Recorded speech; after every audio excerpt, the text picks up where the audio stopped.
The first gunshot rang through the evening air as Harriet Taylor sprinted down the muddy main street of Cottonwood Springs, her heart pounding as fiercely as her boots against the ground.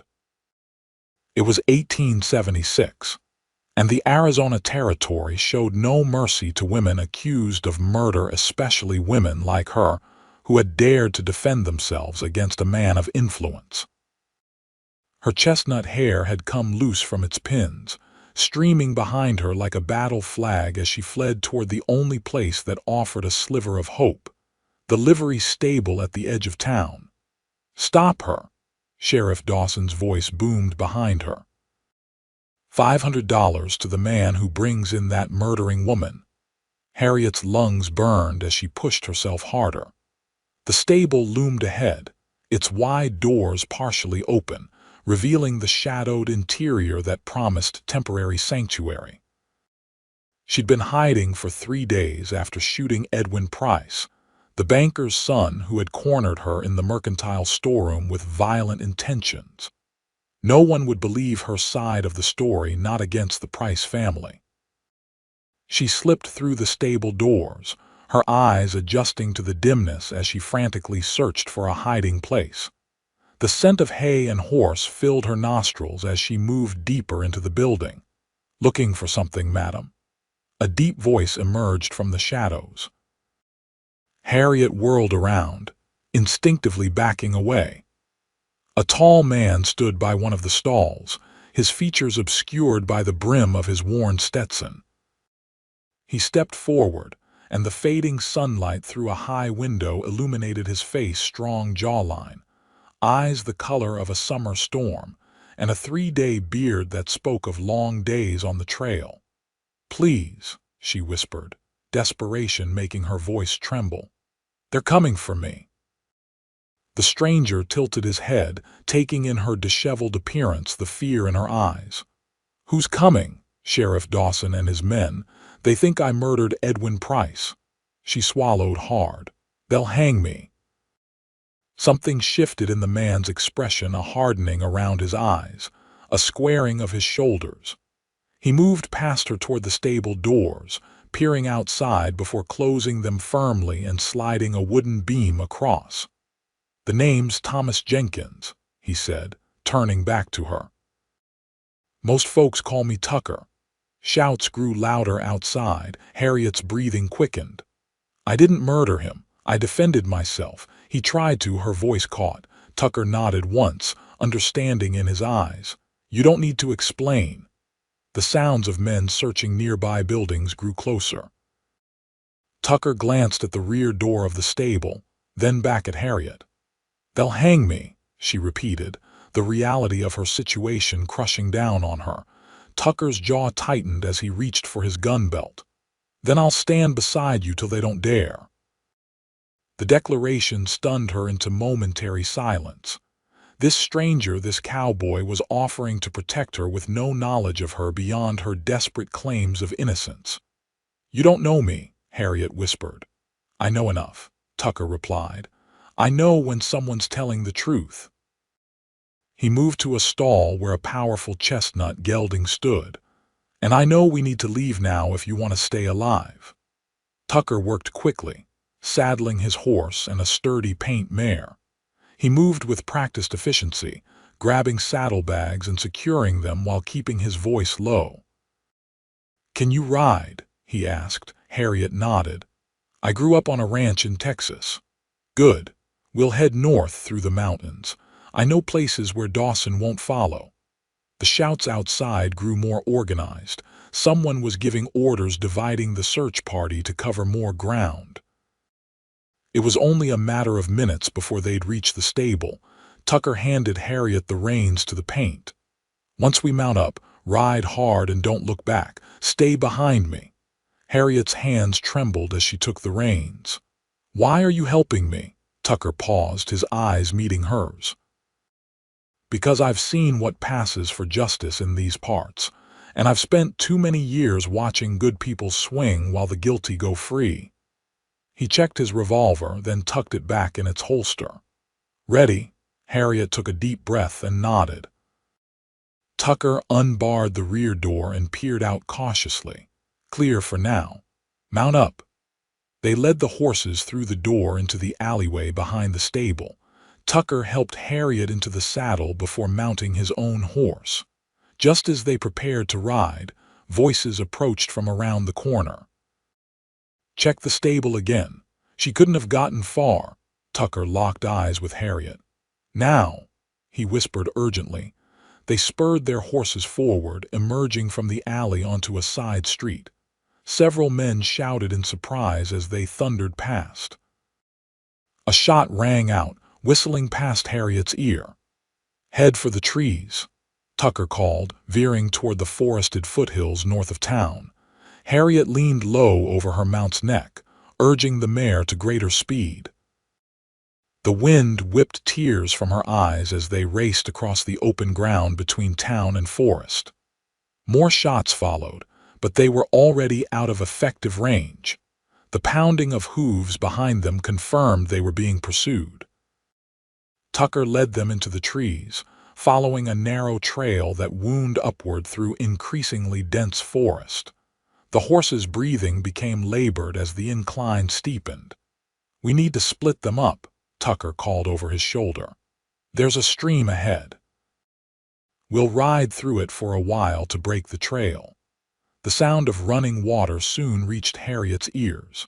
They splashed into the shallow creek, following its rocky bed upstream. The cool water sprayed around them as their mounts carefully picked their way among the slippery stones.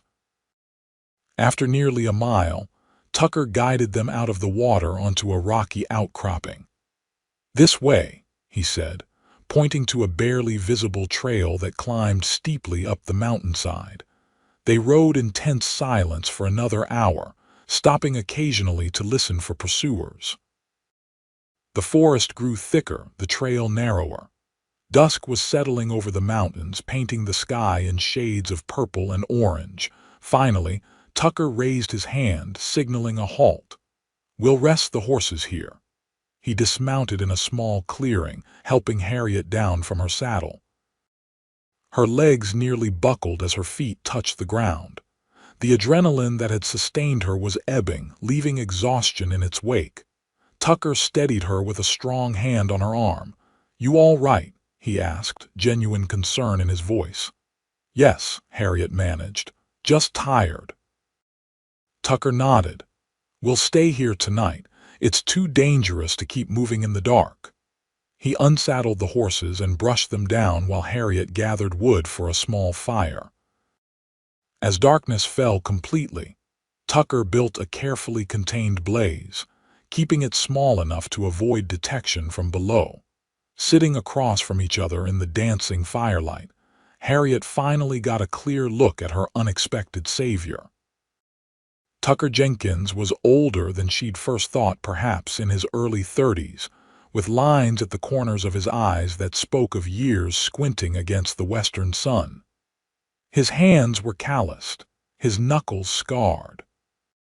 He moved with the easy confidence of a man accustomed to handling himself in difficult situations. "Thank you," she said softly. "You risked your life for a stranger." Tucker looked up from the coffee he was preparing. "Sometimes strangers are the only ones worth risking for." He handed her a tin cup of the steaming liquid. "Now, might be a good time for you to tell me what happened with Edwin Price." Harriet wrapped her fingers around the warm cup, staring into the dark liquid. "I've been working at the Mercantile for Mr. Holloway since I arrived in Cottonwood Springs 6 months ago. Edwin Price came in regularly. At first he was just persistent, asking me to accompany him to social gatherings. I always declined politely." She took a sip of coffee, gathering her thoughts. "3 days ago he cornered me in the storeroom, said he was tired of my playing hard to get. He grabbed me, tried to force himself on me." Her voice shook slightly. "There was a pistol on one of the shelves. Mr. Holloway keeps it there for protection. I reached for it. Edwin laughed. He didn't think I'd use it." "But you did," Tucker said quietly. Harriet nodded. "I just wanted to scare him, but we struggled and the gun went off." She looked up, meeting Tucker's gaze. I didn't mean to kill him, but I couldn't let him. She trailed off. Tucker's expression remained steady. What did you do after? I ran. I knew no one would believe me against a price. His father owns half the businesses in town, including the bank that holds most folks' mortgages. Sheriff Dawson is practically in his pocket. She set the cup down, her hands trembling again. I've been hiding in abandoned line shacks and barns. Today I tried to get to the stage office, thought maybe I could get to my cousin in Denver. That's when they spotted me. Tucker was silent for a long moment, staring into the fire. Finally, he spoke. You're right about one thing: they won't give you a fair trial, not in Cottonwood Springs. What am I going to do? Harriet whispered. First, we get some rest. Tomorrow we'll head to a place I know. There's a man there who might be able to help. Tucker rose and retrieved a bedroll from his saddlebag, offering it to her.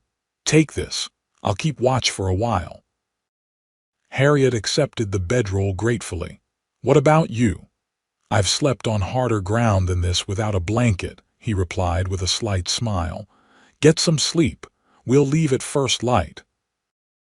Harriet settled onto the bedroll, watching as Tucker positioned himself against a tree trunk, his rifle across his knees. The events of the day washed over her in waves of exhaustion. Despite her fear and uncertainty, there was comfort in not being alone anymore. As sleep claimed her, her last conscious thought was of the quiet strength in Tucker's voice when he'd promised to stand beside her.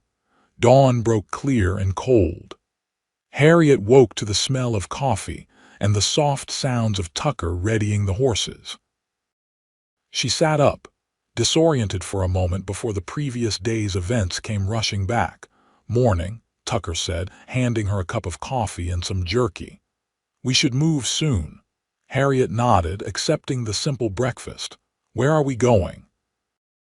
There's an old friend, Jacob Morales, who has a ranch about a day's ride north of here.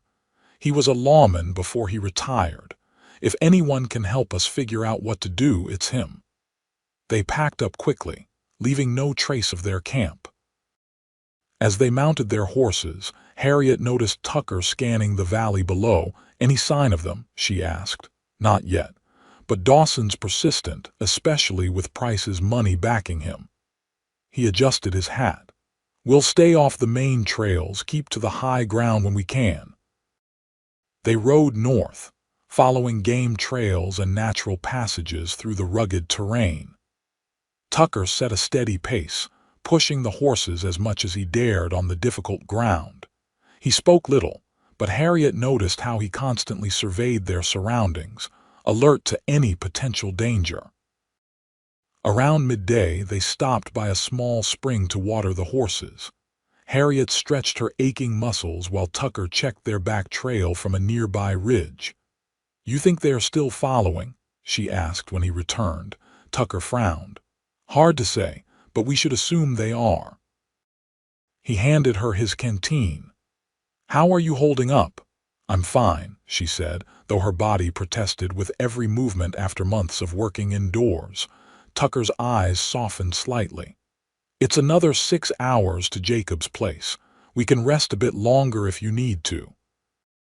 Harriet straightened her shoulders. No, I'd rather keep moving. Tucker studied her for a moment, then nodded. You're tougher than you look, Harriet Taylor.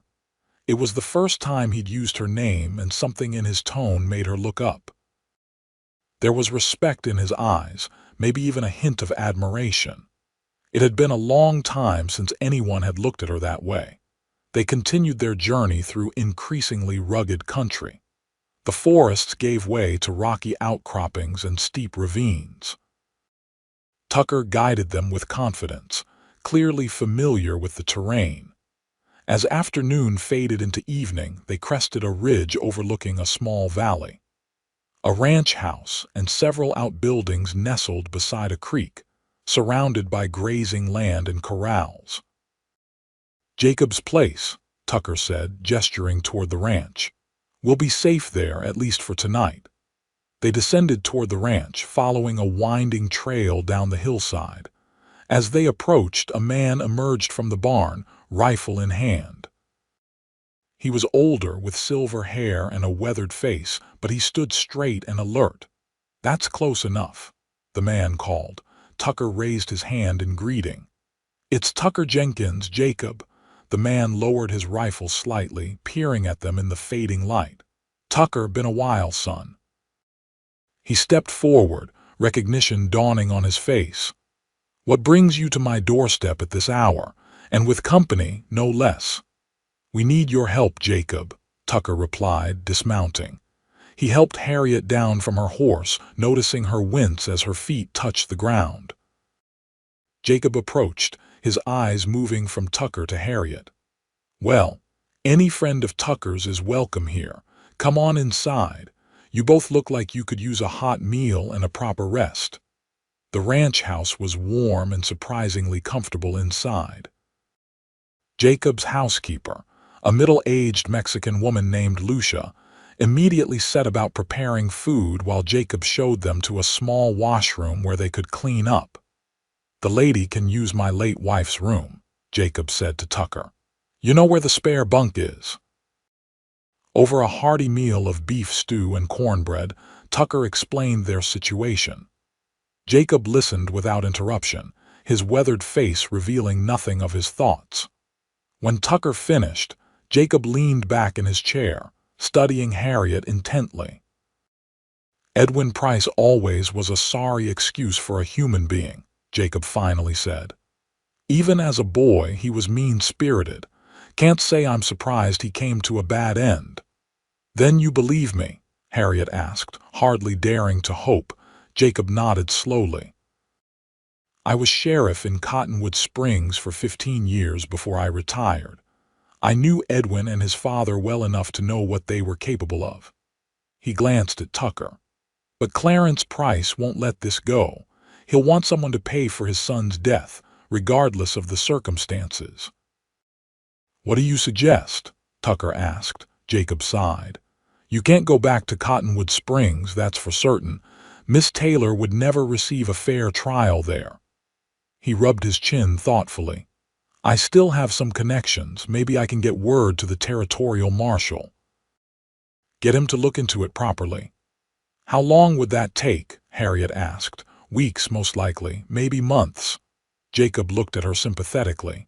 "In the meantime, you need to stay hidden, someplace Dawson and Price's men won't think to look." Tucker leaned forward. "What about the old line cabin up by Eagle Creek? No one's used it in years." Jacob considered this. "That might work. It's remote enough, and I doubt Dawson would think to look that far north." He turned to Harriet. "It won't be comfortable, but it would be safe." "I don't care about comfort," Harriet said firmly. "I just want to stay alive long enough to clear my name." Jacob nodded.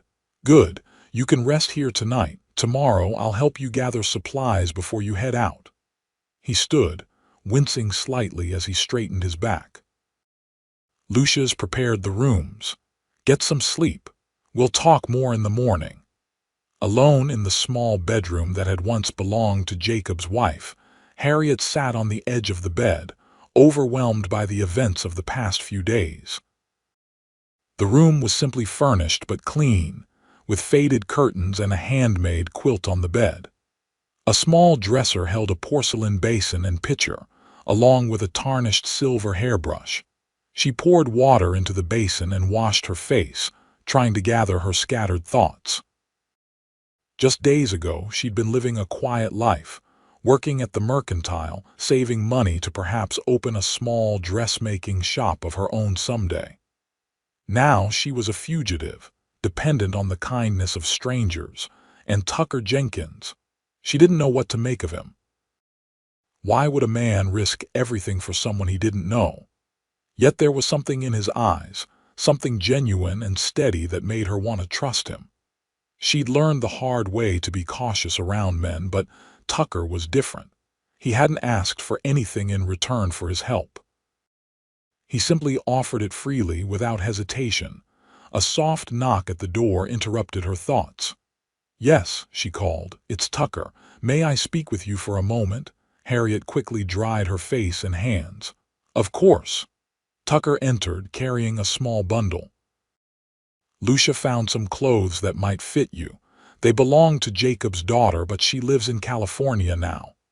Thank you, Harriet said, accepting the bundle. And thank you for bringing me here. Your friend seems like a good man. One of the best I know, Tucker agreed. He hesitated, then added, Jacob thinks we should leave before dawn. He's concerned someone might have followed our trail. Harriet nodded, trying to hide her disappointment at the prospect of another day of hard riding. Of course, whatever you think is best. Tucker studied her face. You're exhausted. I'll be fine, she insisted. A slight smile touched his lips. You don't have to pretend with me, Harriet. I know this isn't easy. The kindness in his voice nearly undid her. After days of terror and desperate flight, after years of maintaining a brave face in a harsh world, someone was acknowledging her struggle. Tears welled in her eyes before she could stop them. I'm sorry, she whispered, turning away to hide her emotion. I'm just tired. Tucker stepped closer, his voice gentle. You have nothing to apologize for. What you've been through would break most people. Harriet wiped her eyes, fighting for composure. I don't know how to thank you for what you're doing. You don't need to thank me. I'm just doing what anyone decent would do. Harriet turned to face him. No, they wouldn't. Most people wouldn't risk their lives for a stranger. Why are you? Tucker was silent for a moment, his eyes meeting hers. Because I've seen what happens when good people turn away. When they decide someone else's troubles aren't their concern. Something dark flashed across his face. I won't be that person, not anymore. There was history there, Harriet realized, pain that ran deep. Get some rest, Tucker said, stepping back toward the door. Tomorrow will be another long day. Tucker, she called as he reached for the doorknob.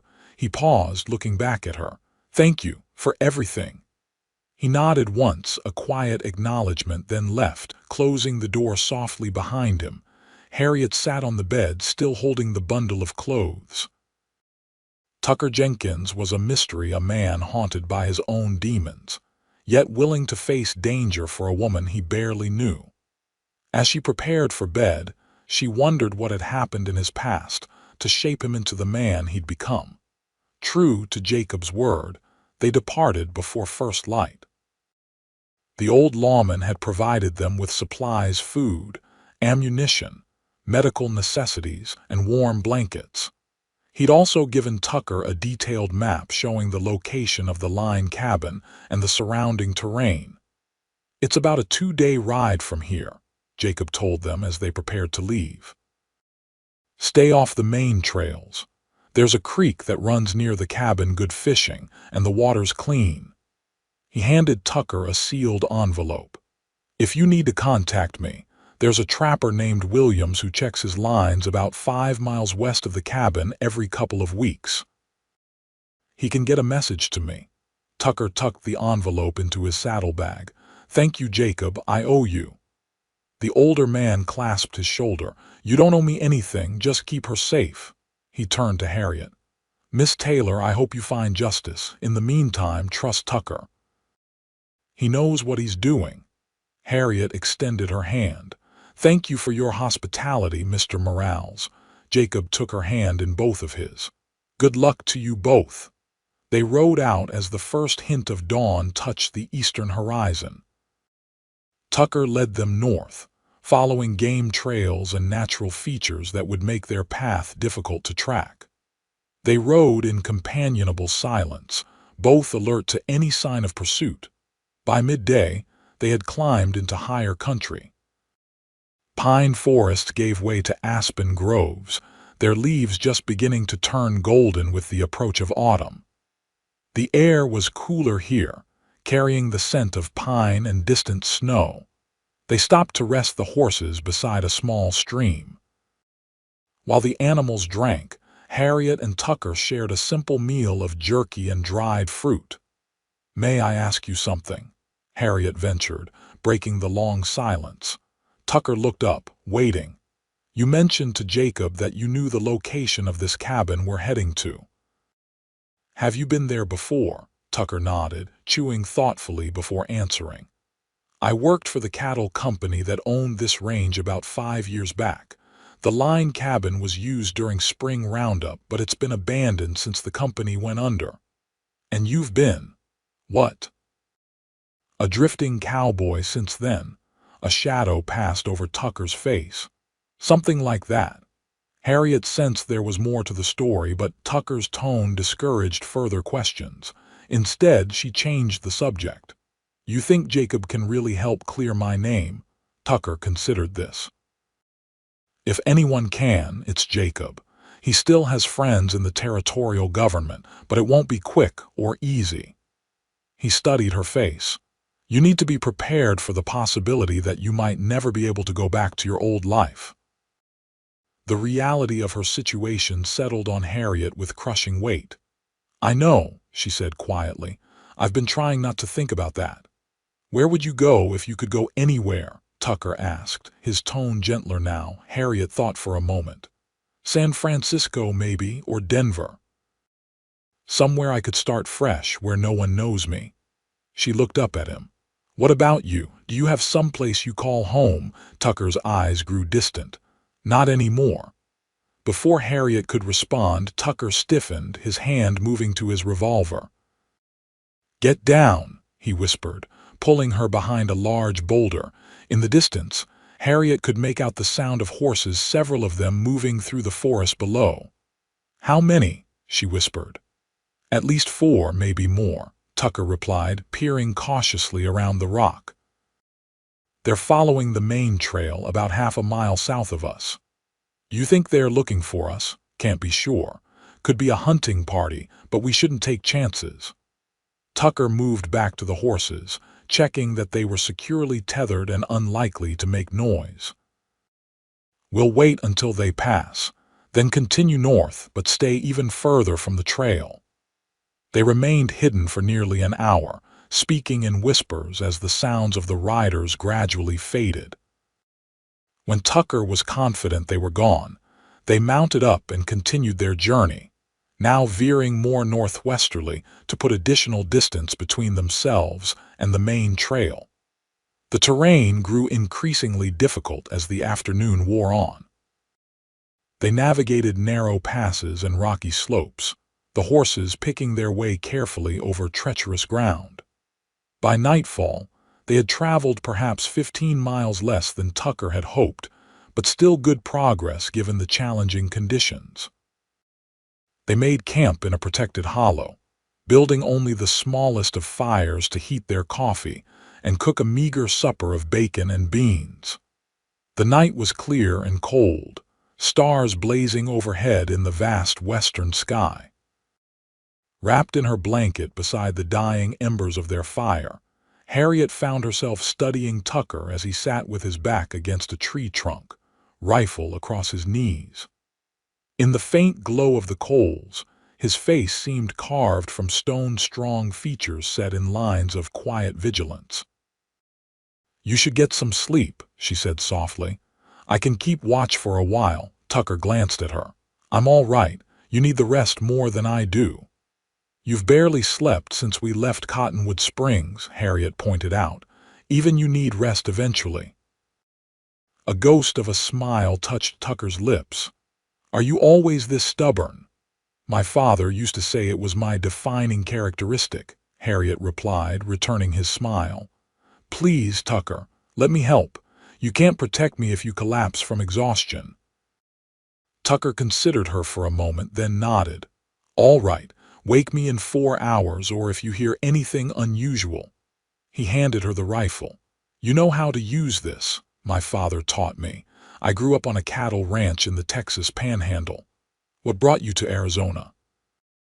Tucker asked, settling his bedroll closer to the fire. Harriet's expression grew somber. After my parents died of fever 2 years ago, there wasn't much left for me in Texas. The ranch went to pay their debts. My cousin wrote to me about opportunities in Cottonwood Springs, so I came west.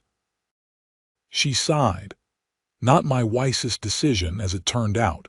Tucker was quiet for a moment. "I'm sorry about your parents." "Thank you," Harriet said. "What about your family?" Tucker lay back, staring up at the stars. "My mother died when I was young. My father raised me and my sister on a small ranch in Colorado." His voice grew distant. "He was a good man, taught me everything I know about horses, cattle, and treating people right." "And your sister?" "Married a shopkeeper in Denver last I heard. We don't keep in touch much these days." There was pain in his voice, Harriet noticed, loss that went beyond simple distance.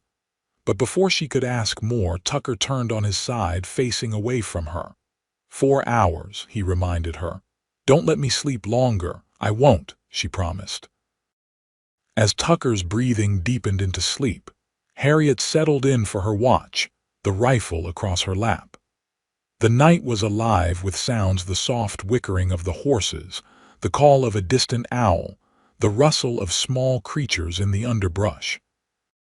She found herself wondering about Tucker's past, about the events that had shaped him into the kind of man who would risk everything for a stranger in trouble. She barely knew him, yet she trusted him with her life. There was something about Tucker Jenkins that inspired confidence, a quiet strength, an unwavering sense of right and wrong.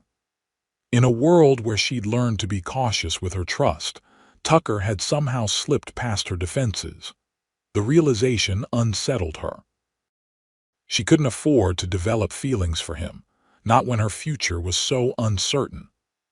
Once they reached the line cabin, once Jacob had contacted the territorial marshal, Tucker would likely move on. Men like him didn't stay in one place long.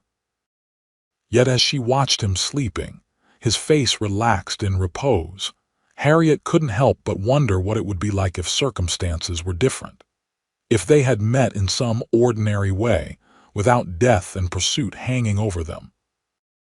The night deepened around her, stars wheeling overhead in their ancient patterns.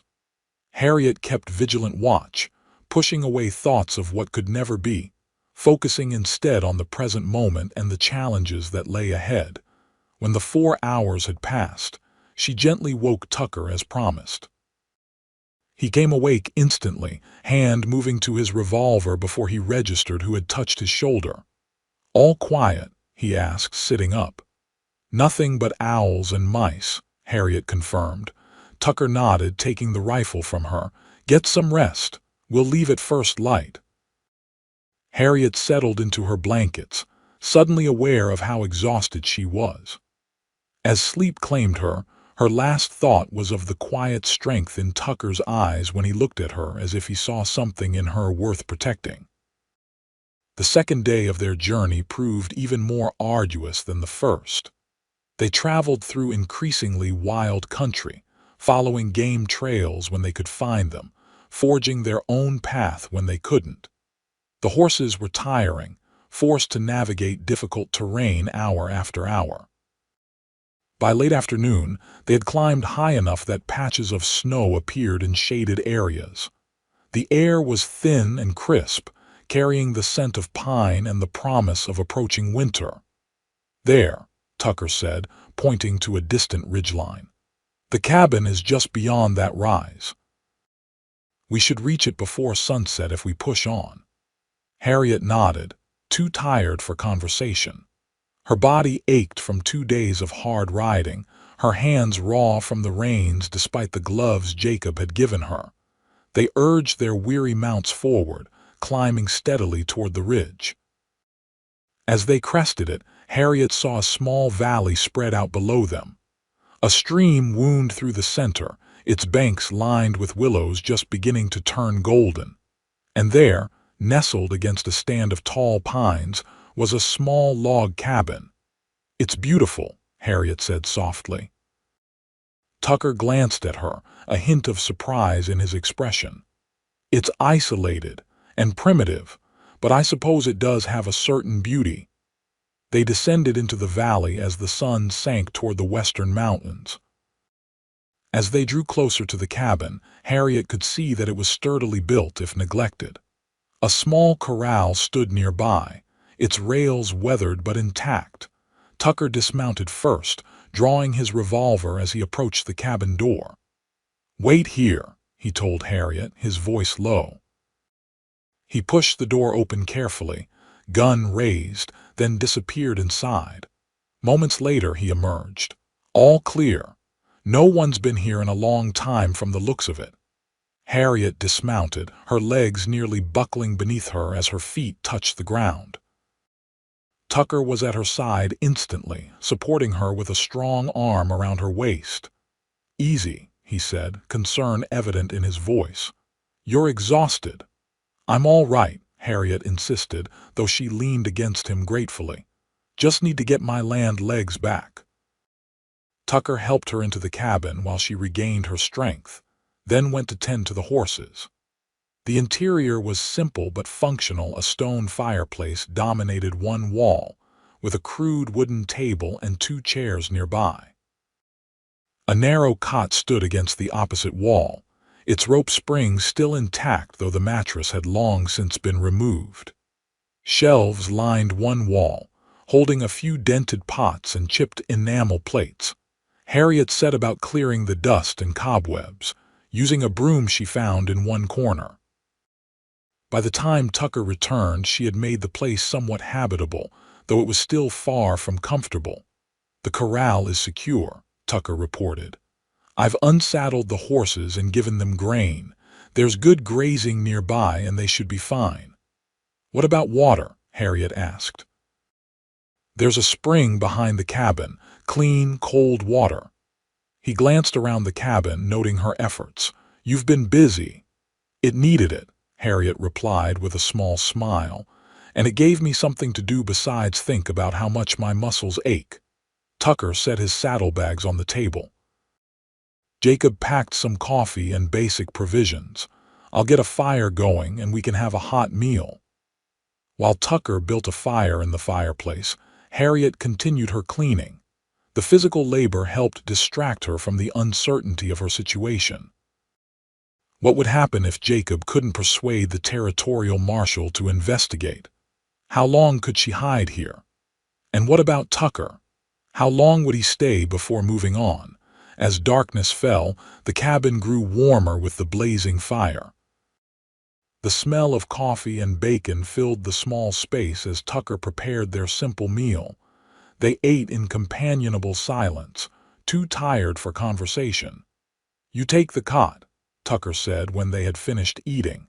"I'll sleep by the fire." "There's room for both of us," Harriet protested, looking at the narrow cot. "It's too cold for you to sleep on the floor." "I've slept in worse conditions," Tucker replied firmly. "I'll be fine." Harriet wanted to argue but saw the determination in his eyes.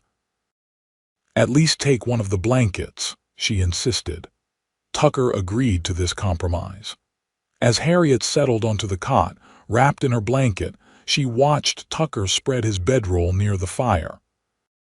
The flames cast flickering shadows across the cabin walls, creating a strangely intimate atmosphere despite the rustic surroundings.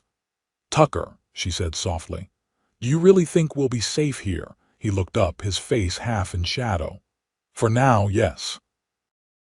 It's remote enough that Dawson's men aren't likely to find it, and even if they did, it's defensible." He added another log to the fire. "Try to get some sleep. Things will look better in the morning."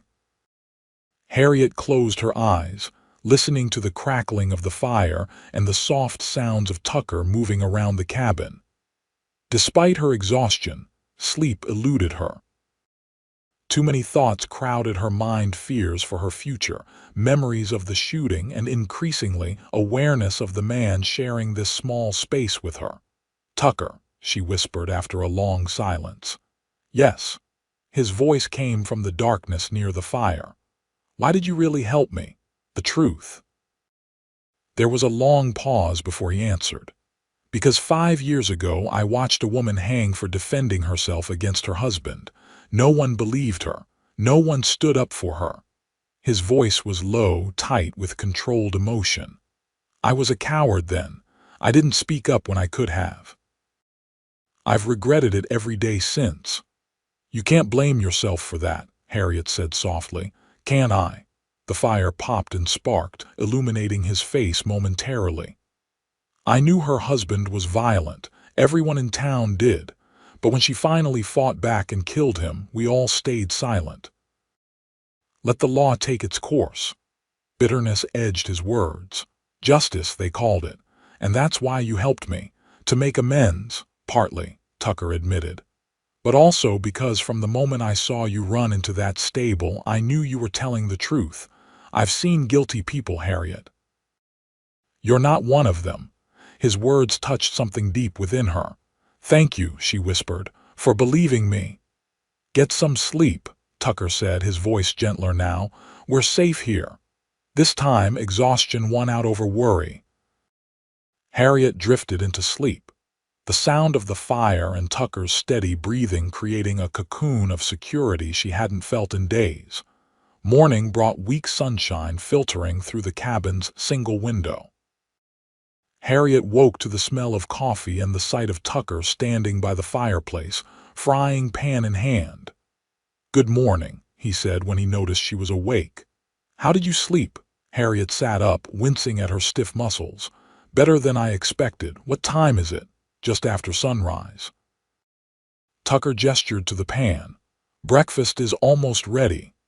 They ate a simple meal of bacon and biscuits from the supplies Jacob had provided. Afterward, Tucker outlined his plans for the day. "I need to check the area, make sure we're truly alone up here. There's also a small smokehouse behind the cabin that might be useful if we can hunt some game." "You think we'll be here that long?" Harriet asked. Tucker's expression grew serious. "I think we need to prepare as if we will be. Jacob will do what he can, but these things take time." He hesitated. "Harriet, I want you to understand something. Even if the territorial marshal investigates, even if he believes your story, Clarence Price has influence. He could still make it dangerous for you to return to Cottonwood Springs." The reality of her situation settled over Harriet like a heavy blanket. "So I might never clear my name." "I didn't say that," Tucker replied quickly. "Just that it might take longer than we hope, and in the meantime we need to be practical." Harriet nodded, pushing aside her disappointment. "You're right. What can I do to help?" "The cabin needs more work to be properly habitable for an extended stay. The roof seems sound, but there are gaps in the walls that need filling before the weather turns. And we should inventory what supplies we have, figure out what we'll need most urgently." They spent the day working on the cabin. Tucker showed Harriet how to mix mud and straw to fill the gaps between the logs, while he repaired the door hinges and checked the chimney for obstructions.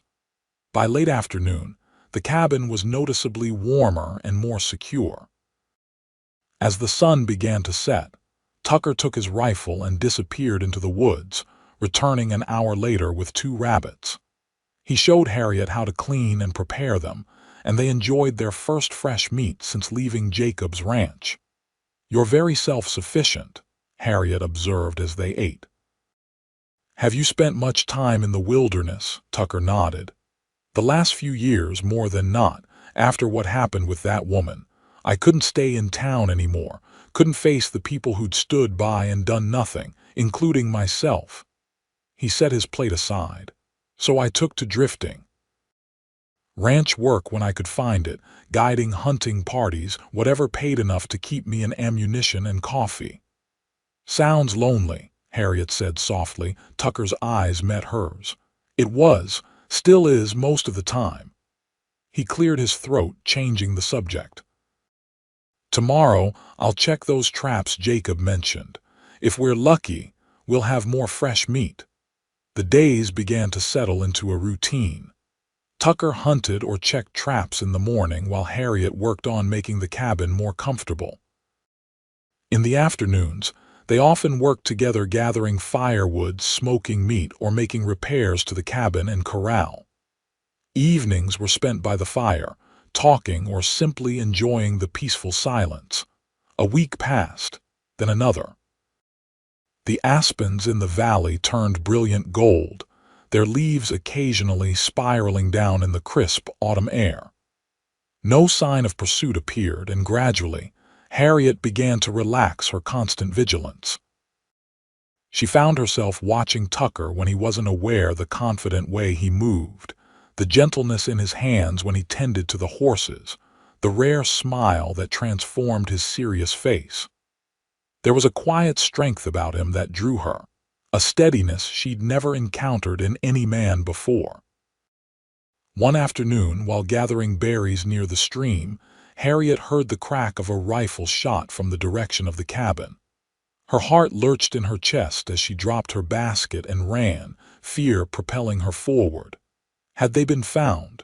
Was Tucker in danger? She burst into the clearing to find Tucker standing calmly beside the corral, rifle in hand, a deer lying on the ground before him. "Tucker," she called, relief making her voice sharper than intended. He turned, surprised by her sudden appearance. "Harriet, what's wrong?" "I heard the shot," she explained, trying to catch her breath. "I thought," understanding dawned on his face, "you thought someone had found us." He set his rifle aside and moved toward her. "I'm sorry. I should have warned you I was going hunting." "No, I'm being silly," Harriet said, embarrassed by her overreaction. "Of course you were hunting, I just—" She trailed off, suddenly aware of how close he was standing. Tucker studied her face, concern in his eyes. "You're shaking." "Am I?" Harriet tried to laugh it off, but the sound caught in her throat. Without warning, Tucker's arms went around her, pulling her against his chest in a gesture of comfort. "You're safe," he murmured. "I promise." The unexpected embrace broke something loose inside her. Weeks of fear, uncertainty, and suppressed emotion welled up, and Harriet found herself clinging to him, tears streaming down her face. Tucker held her without speaking, one hand gently stroking her hair as she wept. When her tears finally subsided, Harriet became acutely aware of their closeness, the steady beat of his heart beneath her cheek, the warmth of his body against hers, the clean scent of pine and leather that surrounded him. She pulled back slightly, intending to apologize for her emotional display, but the words died on her lips as she met his gaze. Something had shifted between them, a barrier falling away to reveal something deeper, more dangerous. Tucker's hand moved to her face, gently brushing away a lingering tear with his thumb. "Harriet," he said softly, her name a question and an answer all at once. Harriet knew she should step away, maintain the careful distance they'd preserved these past weeks.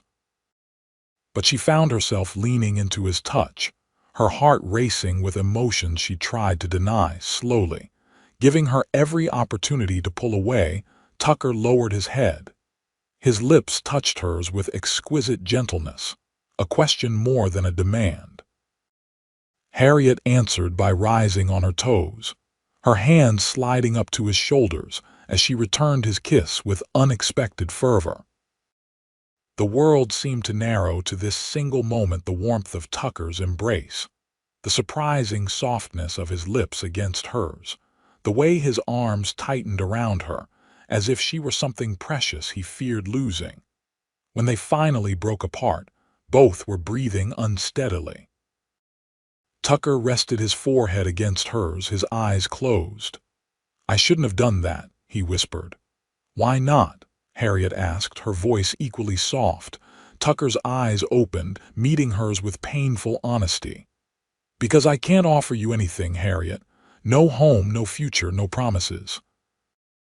Just a man with too many regrets and not enough answers." Harriet placed her hand against his cheek, feeling the roughness of his beard beneath her palm. "I'm not asking for promises, Tucker. I don't even know if I have a future beyond this mountain." She smiled sadly. "Maybe that's why this moment matters all the more." Tucker captured her hand in his, turning to press a kiss to her palm. "You deserve better than a moment." "Perhaps," Harriet agreed. "But right now, a moment is all either of us has to give. And I'd rather spend it with you than alone with my fears." Something flickered in Tucker's eyes, longing, mingled with uncertainty. But before he could respond, the sound of approaching hooves drew their attention to the edge of the clearing. Tucker moved with lightning speed, pushing Harriet behind him as he reached for his rifle. "Get to the cabin," he ordered, all tenderness gone from his voice. Harriet hesitated, unwilling to leave him facing potential danger alone. "Tucker, now, Harriet!" The command brooked no argument. Reluctantly, Harriet backed toward the cabin, her eyes fixed on the trees where the sounds originated. Tucker raised his rifle, taking cover behind the corral fence as a single rider emerged from the forest. The man reined in his horse when he spotted Tucker, raising his hands to show he was no threat. "Easy there, friend. I'm looking for Jacob Morales's friend." Tucker kept his rifle trained on the stranger. "Who's asking?" "Name's Williams. Trapper. Jacob asked me to deliver a message." The man reached slowly into his coat pocket, producing a sealed envelope. "Said it was important." Tucker lowered his rifle slightly. "The trapper Jacob mentioned," he said to Harriet, who had paused at the cabin door. "Let him approach." Williams dismounted, leading his horse into the clearing. He was a weathered man of indeterminate age, with a full beard and shrewd eyes that took in everything about them in a single glance. "You'd be Tucker Jenkins," Williams said, handing over the envelope. "And this would be the young lady Jacob mentioned." Tucker nodded, accepting the envelope. "How did you find us?" Williams grinned, revealing a missing tooth. "Jacob gave me directions. I've been trapping these mountains for 20 years. Ain't a cabin or cave I don't know about." His expression grew more serious. "Folks looking for you down in the settlements, offering rewards and such." Tucker tore open the envelope, scanning Jacob's letter quickly. His expression gave nothing away as he read. "What does it say?" Harriet asked, moving closer. Tucker folded the letter carefully. "Jacob's contacted the territorial marshal. He's agreed to investigate the shooting, but it will take time." He glanced at Williams. "Did Jacob send anything else with you?" The trapper nodded. "Some supplies in my saddlebags. Coffee, sugar, ammunition. Said you might need them if you're wintering up here." "Wintering?" Harriet repeated, a note of dismay in her voice. Tucker turned to her. "The first snow will block the passes soon. Once that happens, we'll be isolated here until spring." Williams nodded sagely. "First big snow usually comes by early November. That's less than 2 weeks away." He looked between them curiously. "Jacob didn't mention you two were together. Just said you were helping the lady with some trouble." "We're not," Harriet began, then stopped, unsure how to define their relationship after what had just transpired between them. "We're friends," Tucker said simply. "Harriet needed help and I was in a position to provide it." Williams raised an eyebrow but didn't comment further. "Well, I should be heading back. Got traps to check before dark." He reached into his saddlebag, pulling out a burlap sack. "Here's what Jacob sent. Said to tell you he'll send more when he can." Tucker accepted the sack. "Thank you. Tell Jacob we're grateful for his help." As Williams mounted his horse, he paused, looking down at them. "Word of advice. If you're planning to winter here, you'll need more firewood than you think. And check the root cellar behind the cabin. Might be some preserves left from when this place was actively used." With that, he tipped his hat and rode back into the forest, leaving Tucker and Harriet standing in awkward silence. "Wintering here," Harriet finally said, the reality of their situation sinking in. "Months of isolation." Tucker turned to face her, his expression troubled. "Jacob's letter says the marshal is sympathetic but cautious. Price has been claiming you and I conspired to murder his son, that we were lovers planning to run away together." Harriet gasped. "That's absurd. I barely knew you before that day." "Price is desperate to find someone to blame," Tucker explained. And a conspiracy is more satisfying than a woman defending herself against his son's unwanted advances. Harriet paced the clearing, trying to process this new information. So not only am I accused of murder, but now you're implicated too, Tucker nodded grimly. It seems that way. Tucker, I'm so sorry. If you hadn't helped me, don't, he interrupted firmly. I made my choice, Harriet. I don't regret it. Their eyes met, the memory of their kiss hanging between them like a tangible thing.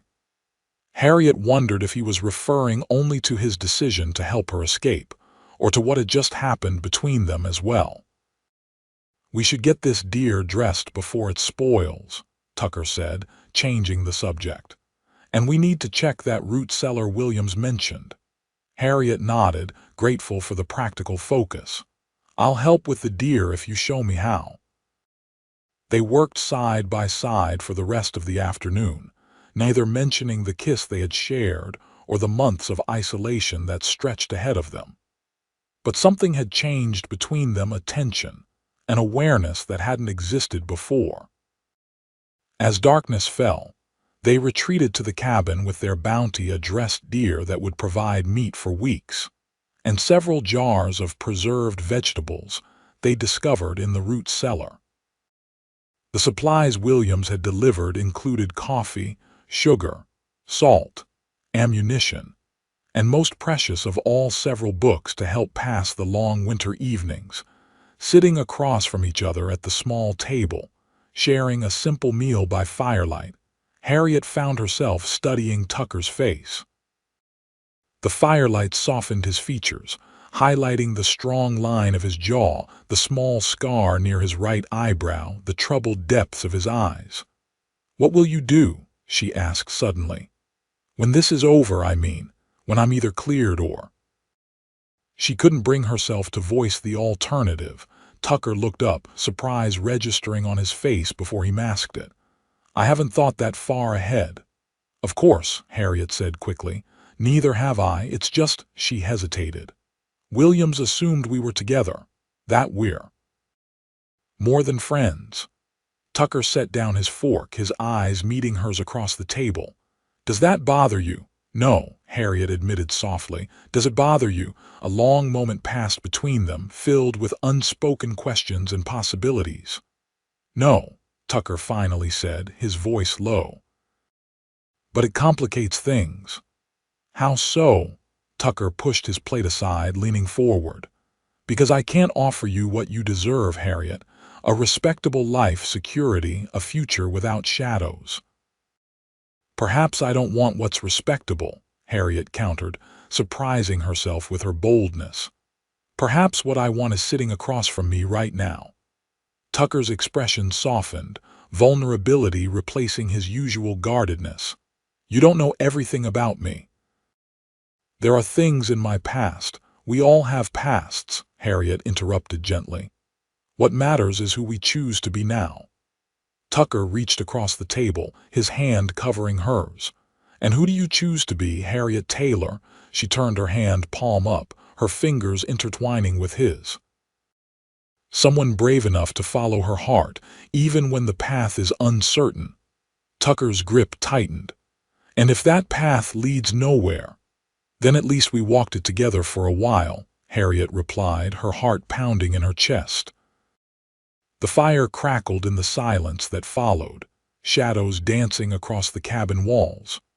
Outside, the wind had picked up, carrying the promise of coming snow. Tucker stood, still holding her hand, and drew her to her feet. He reached up, brushing a strand of hair from her face with a tenderness that made her breath catch. "I can't promise tomorrow," he said softly, "but I can promise you tonight." Harriet leaned into his touch, all doubts vanishing in the certainty of this moment. "That's all anyone can truly promise," she whispered. As his lips met hers, Harriet felt as though she'd been wandering lost for years, only to finally find her way home in the most unexpected of places, a remote cabin on a mountainside, in the arms of a man who had risked everything to stand beside her. The first snow came 2 days later, large flakes drifting down to blanket the valley in pristine white. Harriet stood in the doorway of the cabin, watching the transformation of the landscape with a mixture of awe and trepidation. Behind her, Tucker added wood to the fire, the warmth at her back a stark contrast to the crystalline cold before her. "It's beautiful," she said softly, "and terrifying." Tucker joined her at the door, his arm slipping around her waist with the easy familiarity they'd developed in recent days. "The beauty and terror of nature often go hand in hand," he observed. "But we're prepared. We have shelter, food, firewood. We'll be all right." Harriet leaned against him, drawing strength from his solid presence. The past 2 days had brought a profound change to their relationship. The tentative kiss by the corral had evolved into a deep connection, both physical and emotional. They had shared their bodies, their stories, their fears and hopes. In the isolation of the mountain cabin, they had found an unexpected intimacy, a sanctuary from the world that sought to judge them.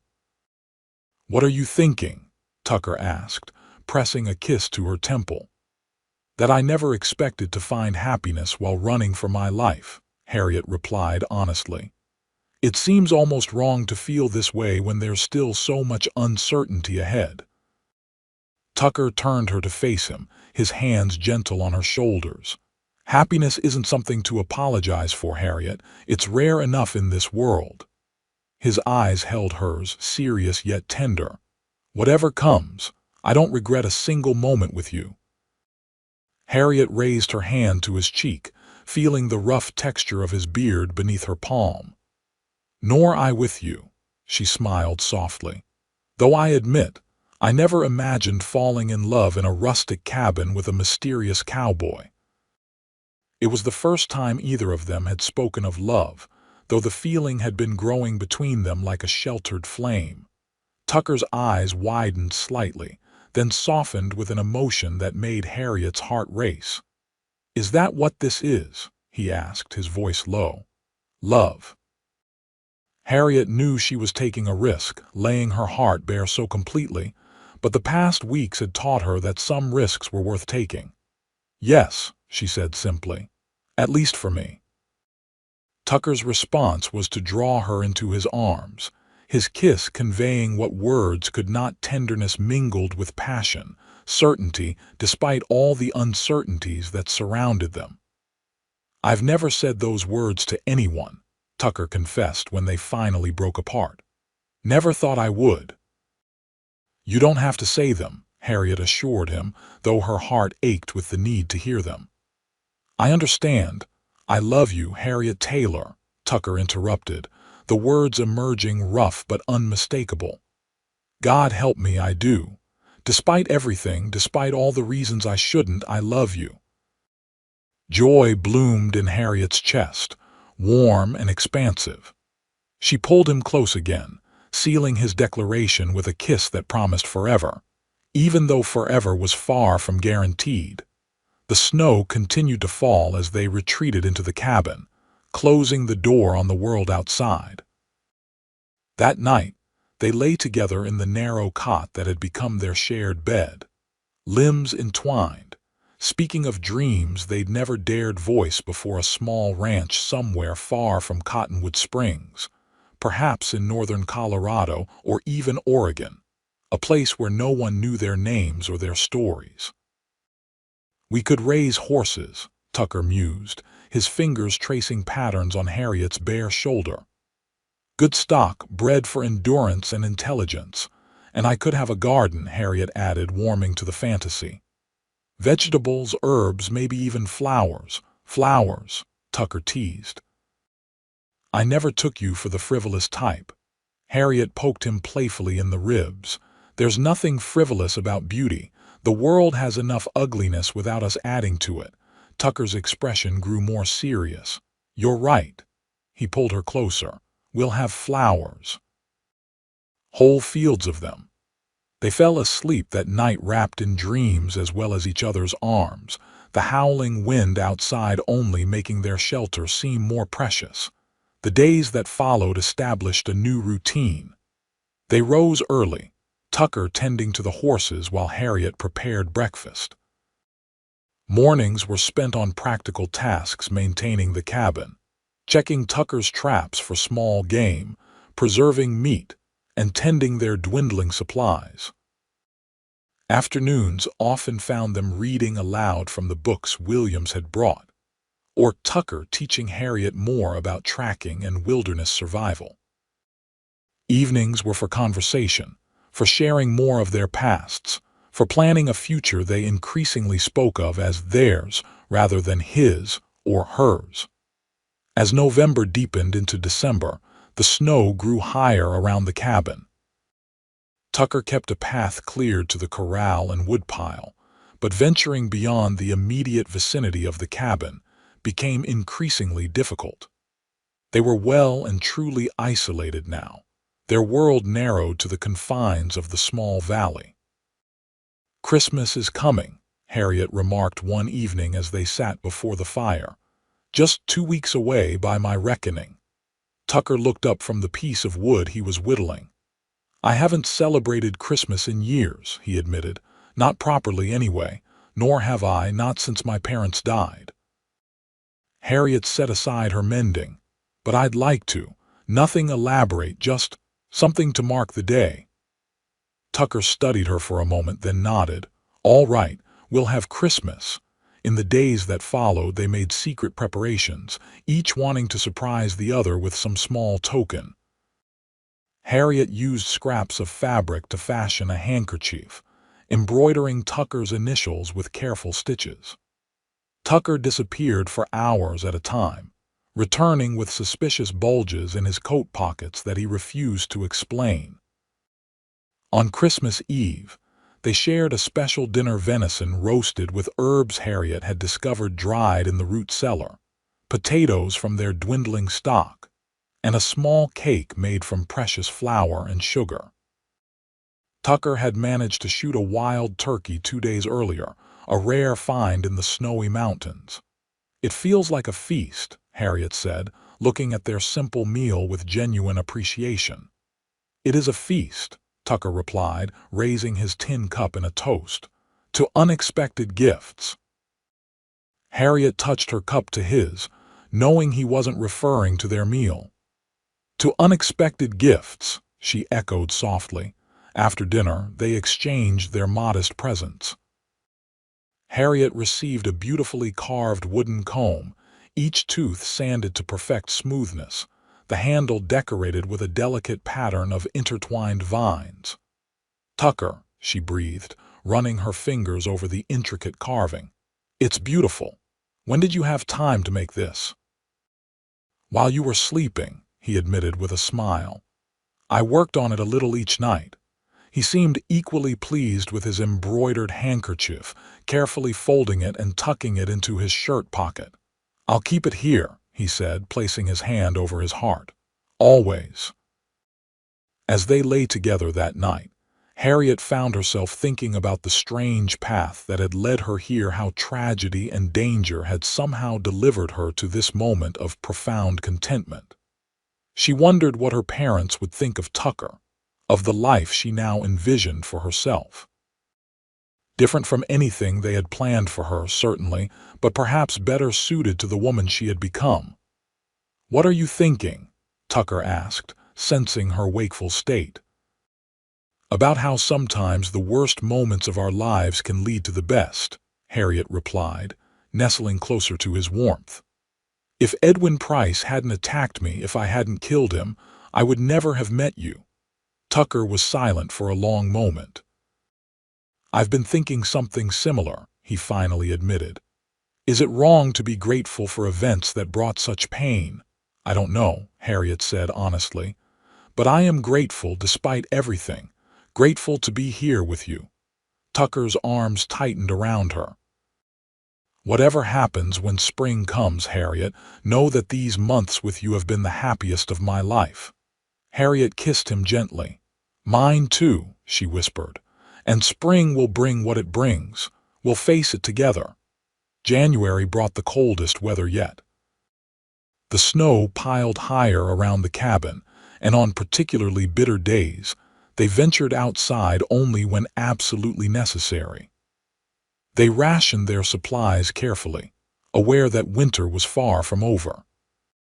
It was during one of these bitter cold spells, as they huddled by the fire reading from a dog-eared copy of The Count of Monte Cristo, that they heard an unexpected sound, the distant jingle of harness bells. Tucker was on his feet instantly, rifle in hand. "Stay here," he ordered, moving to the window. Harriet joined him despite his command, peering out at the snow-covered valley. In the distance, a sleigh was making its way toward the cabin, pulled by a team of horses whose breath clouded the frigid air. Who would be traveling in this weather? Harriet wondered aloud, her heart racing with apprehension. Tucker's expression was grim. "No one with good news, I'd wager." He checked his revolver. "Stay inside. If there's trouble, head for the root cellar. There's a trap door in the floor that leads to a crawl space beneath." "I'm not hiding while you face danger alone," Harriet protested, reaching for the shotgun they kept loaded by the door. Tucker looked as though he might argue, but instead nodded once, acknowledging her right to stand beside him just as he had stood beside her months ago. They watched tensely as the sleigh drew closer. Two men sat on the bench, bundled against the cold. As they approached the clearing before the cabin, one raised his hand in greeting. "It's Williams," Tucker said with relief, recognizing the trapper, "and Jacob with him." He opened the door, the bitter cold rushing in as he stepped onto the porch. Harriet followed, shotgun still in hand but pointed downward now. Jacob Morales raised a hand in greeting as the sleigh came to a stop. "Mighty cold welcome for old friends," he called, his breath forming white clouds in the frigid air. "Unexpected visitors get a cautious reception," Tucker replied, though he was smiling now. "What brings you out in this weather, Jacob?" "News," the old lawman said, climbing stiffly from the sleigh. "Important enough to risk the journey." Harriet's heart leaped with hope and fear simultaneously. "News about what happened in Cottonwood Springs," Jacob nodded, stamping his feet to restore circulation. "Among other things. But let's get inside before we freeze to death. Williams and I have traveled 3 days to reach you." Once inside, with coffee brewing and the new arrivals warming themselves by the fire, Jacob reached into his coat and withdrew an official-looking document. "The territorial marshal completed his investigation," he announced without preamble. "He interviewed witnesses, examined evidence, and came to a conclusion." He handed the paper to Harriet. "You've been cleared of all charges, Miss Taylor. Self-defense, pure and simple." Harriet stared at the document, hardly daring to believe it. "How? Who testified?" "Mr. Holloway from the Mercantile, for one," Jacob replied. "He confirmed that Edwin had been harassing you for months, and the doctor's examination of Edwin's body supported your account of a struggle." "What about Clarence Price?" Tucker asked. "He won't accept this ruling easily." Jacob's expression darkened. "Clarence Price is dead. Took his own life 2 weeks ago after some irregularities were discovered at his bank. Seems he'd been embezzling from his depositors for years." When the territorial bank examiner started asking questions, he chose a bullet rather than face the consequences. Stunned silence followed this revelation. Harriet sank into a chair, the document clutched in her trembling hands. "So it's over?" she finally asked. "I'm free to go back." "Free to go wherever you please," Jacob confirmed. "Though I'm not sure there's much left for you in Cottonwood Springs. The bank's failure hit the town hard. Many businesses have closed, including the Mercantile." Harriet nodded slowly, processing this information.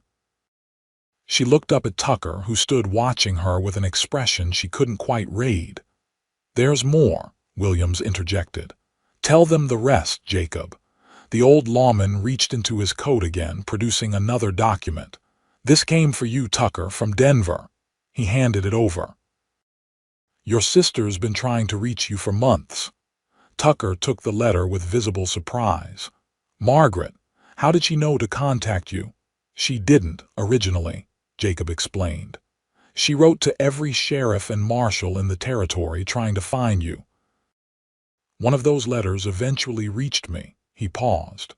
"I'm sorry to be the bearer of difficult news, but your father passed away 3 months ago." Tucker's face went still, his eyes fixed on the unopened letter in his hands. "I see," he said quietly. Harriet moved to his side, her hand finding his in silent support. Tucker squeezed her fingers gratefully. "Your sister also wrote that your father left you his ranch," Jacob continued. "She and her husband have been maintaining it, but she wants you to come home, take your rightful place." Tucker looked up sharply. "My father left me the ranch, after everything that happened between us," Jacob nodded. "According to your sister, he regretted the estrangement deeply. The ranch is yours now if you want it." A complex mixture of emotions crossed Tucker's face: grief, surprise, and something that might have been hope. He opened the letter with unsteady hands, reading quickly. When he looked up, his eyes were bright with unshed tears. "Margaret says father asked for me in his final days," he said, his voice rough. "Wanted to make amends." Harriet squeezed his hand, her heart aching for the reconciliation that had come too late. "The ranch is near Fort Collins," Tucker continued, scanning the letter. "Good land, Margaret says.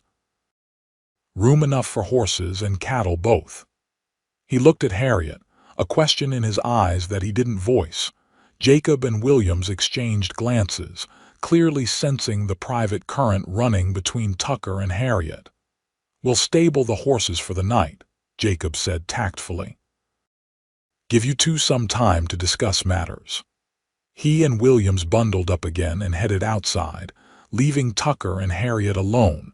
For a long moment after the door closed, neither spoke. Harriet still held the official document clearing her name, while Tucker clutched his sister's letter. Two pieces of paper that had suddenly changed everything. "A ranch of your own," Harriet finally said softly. "Near Fort Collins. That's not so far from where we talked about settling." Tucker looked at her, vulnerability naked in his eyes. "Harriet, you don't have to say anything yet," she interrupted gently. "This is all so sudden. Your father's passing, the inheritance. You need time to think." Tucker shook his head, stepping closer to her.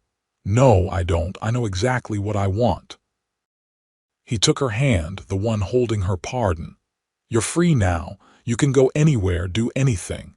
You're young, beautiful, innocent in the eyes of the law. You could start fresh without the shadow of my past darkening your future." Harriet's heart constricted. "Is that what you want?" "For me to go my own way? God, no," Tucker replied with unexpected vehemence. "What I want is for you to come with me to Fort Collins, to help me make that ranch into a home, to be my wife if you'll have me." His voice softened. "But I need you to be sure, Harriet. Sure that this is what you want, not just what circumstances have pushed you toward."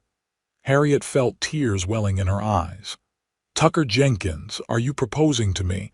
A smile tugged at the corner of his mouth. "In my clumsy way, yes, I am." Harriet laughed through her tears, joy bubbling up from some deep well within her. "Then my answer is yes. 1,000 times yes." Tucker pulled her into his arms, his kiss filled with promise and certainty. When they finally broke apart, both were smiling. "A ranch near Fort Collins," Harriet mused, "with horses and cattle." "And flowers," Tucker added. "Whole fields of them." Outside, the snow continued to fall, blanketing the world in pristine white. But inside the small cabin, warmth and hope bloomed like the first flowers of spring. Spring arrived gradually, the snow receding inch by inch to reveal the vibrant green beneath. By late April, the passes were clear enough for travel, and preparations began for the journey to Colorado. Jacob and Williams had returned to the settlements after their brief visit. carrying letters from Tucker to his sister and from Harriet to her cousin in Denver, explaining their plans. In late May, a response arrived via another trapper passing through. Margaret welcomed her brother's return and expressed delight at the prospect of meeting his future wife. On a clear June morning, Harriet stood outside the cabin that had been their sanctuary through the long winter. Tucker was loading the last of their belongings onto a pack horse, preparing for departure. "Ready?" he asked, coming to stand beside her. Harriet looked around at the small valley that had witnessed their love story from desperate fugitives to partners planning a future together. "Yes," she said softly, "I'm ready." Tucker took her hand, his thumb rubbing over the simple ring he'd fashioned for her from a gold nugget found in the creek. "No regrets, none," Harriet assured him. She glanced up at the cabin one last time. "This place saved us both in different ways." "That it did," Tucker agreed. "Perhaps someday we'll return, show our children where their parents found each other." Harriet's heart swelled at the mention of children, their children, a future that now seemed not just possible but inevitable. They mounted their horses, the pack horse trailing behind with their modest possessions. As they rode down the valley toward the trail that would lead them to Fort Collins and their new life together, Harriet thought about the day Tucker had first promised to stand beside her. "Do you remember what you said to me in the stable that day?" she asked as they rode side by side. "When I told you they would hang me," Tucker smiled, reaching across to take her hand. "That I would stand beside you till they didn't dare," he recalled. "And I meant it." Harriet returned his smile, her heart full. "You kept that promise." "And I always will," Tucker replied, his eyes holding hers with steady certainty. "Through whatever comes, good or bad, I'll stand beside you." "And I beside you," Harriet promised in return. Together, they rode toward the future they had dreamed of during those long winter nights, a future built not on running from the past, but on facing whatever came next, side by side, until death itself wouldn't dare separate them. 5 years later, Fort Collins, Colorado Territory, the setting sun painted the western sky in shades of gold and crimson, as Harriet Jenkins stood on the porch of the ranch house, watching the approaching riders. Her hand rested protectively on the small swell of her belly, where their second child grew steadily beneath her heart. Inside the house, 3-year-old James was being tucked into bed by his grandmother, Margaret's weekly visit coinciding perfectly with Tucker's return from delivering horses to the Army fort up north. Harriet's heart quickened as she recognized her husband's tall figure leading the small group of riders. 5 years of marriage had done nothing to diminish the thrill she felt whenever Tucker returned home after an absence, brief though it might be. The sound of hoofbeats brought James running from the house, his grandmother following more sedately behind. "Papa," the boy called, dashing down the porch steps despite Harriet's warning to be careful. Tucker dismounted in a fluid motion, scooping his son into his arms in the same movement. "There's my boy," he exclaimed, tossing James high in the air before catching him securely. "Have you been taking care of your mama while I was gone?" James nodded solemnly. "And the new baby too. Mama says it's a girl this time." Tucker's eyebrows rose as he carried his son toward the porch. "Does she now? And how would Mama know such a thing?" "A mother knows," Harriet said, smiling as Tucker climbed the steps to join her. His free arm slipped around her waist, drawing her close for a kiss that still made her heart race after all these years. "Welcome home, Cowboy," she murmured when they broke apart. Tucker's eyes, still the color of a summer storm, crinkled at the corners as he smiled down at her. "It's good to be home." Margaret cleared her throat discreetly. "I'll take James inside for his bedtime story," she offered, holding out her arms for the boy. "You two catch up out here." Tucker transferred his son to his aunt's arms. Be good for Grandma Margaret, he instructed, ruffling the boy's dark hair. I'll come read you a story myself once I've cleaned up. As Margaret carried James inside, Harriet leaned against Tucker's side, breathing in the familiar scent of him leather and horses and the sage that grew wild across their land. How was the delivery? She asked. Did the captain approve of the stock? More than approved, Tucker replied, pride evident in his voice. Bought every horse and ordered 20 more for next spring. The Jenkins breeding program is officially a success. I never doubted it would be, Harriet said, her hand finding his. Not for a moment. Tucker turned to face her fully, his expression growing more serious. I ran into Williams in town before I headed home, he said. He had news from Cottonwood Springs. Harriet tensed slightly. Though 5 years had passed, the mention of that place still evoked memories of fear and desperation. What news? Sheriff Dawson died last month. Heart failure, apparently. Tucker studied her face carefully. Williams thought you should know. Harriet absorbed this information, searching her heart for her reaction. She was surprised to find she felt nothing but a distant sadness for a man who had been so thoroughly misguided. The last tie to that part of our lives, she said softly. Tucker nodded. I thought the same. Does it bother you hearing about it? Harriet considered the question honestly before shaking her head. No, that was another lifetime, another person almost. She placed her hand over her growing belly. This is my life now, you, James, this little one on the way. Our ranch, our horses, our future. Tucker's hand covered hers, warm and strong. Sometimes I still can't believe how it all turned out, he admitted. How close I came to riding past that stable without stopping. But you did stop, Harriet reminded him. And you stood beside me when everyone else would have let me hang. Best decision I ever made, Tucker said, drawing her close again. Harriet leaned into his embrace, utterly content. Life on the ranch wasn't always easy. There were hard seasons, difficult births among the horses, occasional financial struggles as they built their breeding program. But through it all, they faced every challenge together, side by side, just as Tucker had promised that day in the stable. I love you, Tucker Jenkins, Harriet murmured, the words as true now as the first time she'd spoken them in that snow-bound cabin. And I love you, Harriet Jenkins, Tucker replied, his voice low and certain, more with each passing day. As the last rays of sunlight faded from the western sky, they stood together on the porch of the home they had built, surrounded by the fields of horses, and yes, flowers that they had once dreamed of during a long mountain winter. Behind them, their son's laughter echoed from within the house. Before them stretched endless possibilities, a future secured not by running from the past, but by standing firmly in the present together.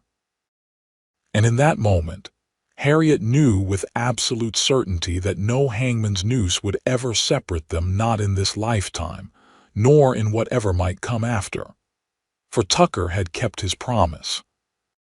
He had stood beside her, and continued to stand beside her, until death itself would not dare to come between them.